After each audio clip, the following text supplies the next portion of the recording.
2024-এর গণঅভ্যুত্থানের শুরু থেকেই ছাত্র জনতা বাংলাদেশ এদেশের শিক্ষার্থীদের যে যৌক্তিক দাবি এটার পক্ষে সমর্থন জানিয়ে আসছিল এবং শুরু থেকে এই বিবৃতির মাধ্যমে ছাত্র জনতা বাংলাদেশ তাদের সাথে একাত্মতা পোষণ করে পরবর্তীতে যখন ছাত্র সমাজের উপর অন্যায়ভাবে আক্রমণ করা হয়, ছাত্র ভাইদেরকে শহীদ করা হয়, তাদেরকে আহত করা হয়, রক্তাক্ত করা হয়, তখন ছাত্র জনতা বাংলাদেশ শুধু বিবৃতি দিয়ে ঘরে বসে থাকেনি। বিবৃতির পাশাপাশি সারা দেশব্যাপী ছাত্র জনতা বাংলাদেশের নেতা কর্মীদেরকে নির্দেশনা প্রদান করে এই আন্দোলনে শরিক হওয়ার জন্য। এবং বিশেষ করে ঢাকায় আন্দোলনের যে মূল 4টি পয়েন্ট, সেই 4টি পয়েন্টে ভাগ হয়ে ছাত্র জনতা বাংলাদেশের কেন্দ্রীয় দায়িত্বশীলদের নেতৃত্বে বিভিন্ন শাখার দায়িত্বশীলরা অংশগ্রহণ করে এই আন্দোলনকে সফল করে।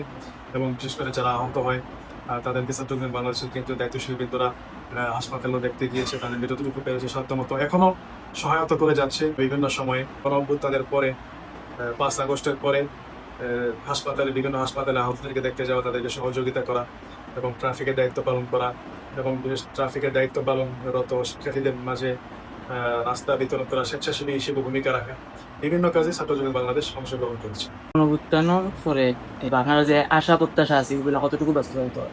আর এটি দেশের সফল গণঅভ্যুত্থানের পরে মানুষের যে আশা এবং আকাঙ্ক্ষা থাকে দেশকে নিয়ে, আমরা মনে করি যে এই গণঅভ্যুত্থানের পরেও জনগণের আশা এবং আকাঙ্ক্ষার প্রতিফলন হয়নি।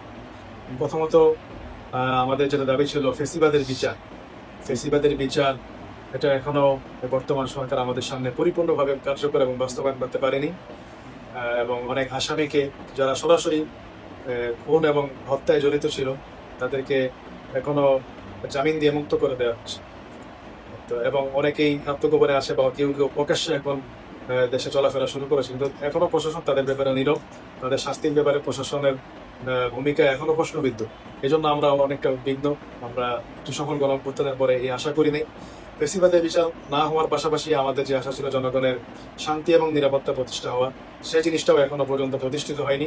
আমরা দেখি দিনে দুপুরে মানুষকে খুন করা হয়, হত্যা করা হয়, মানুষের বিভিন্ন ক্ষতিসাধন করা হয়, আলেমদেরকে হত্যা করা হয়, গুম করে হত্যা করা হয়।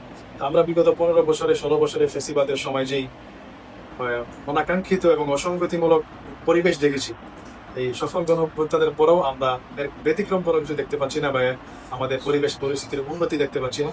দিন দিন অবনতি হচ্ছে। এটি অবশ্যই দুঃখজনক। সফল গণঅভ্যুত্থানের পরে এগুলো আমাদের কখনোই আমরা কখনো এগুলো কামনা করি না। তাই আমি আহ্বান জানাই, এখনো আমরা বলি আমাদের যে ব্যর্থতা এবং ঘাটতিগুলো আছে এগুলোকে যেন আমরা সফলতার মধ্যে পরিপূর্ণ করতে পারি, যেন দেশ, সরকার এবং জনগণ সকলকে এগিয়ে আসতে।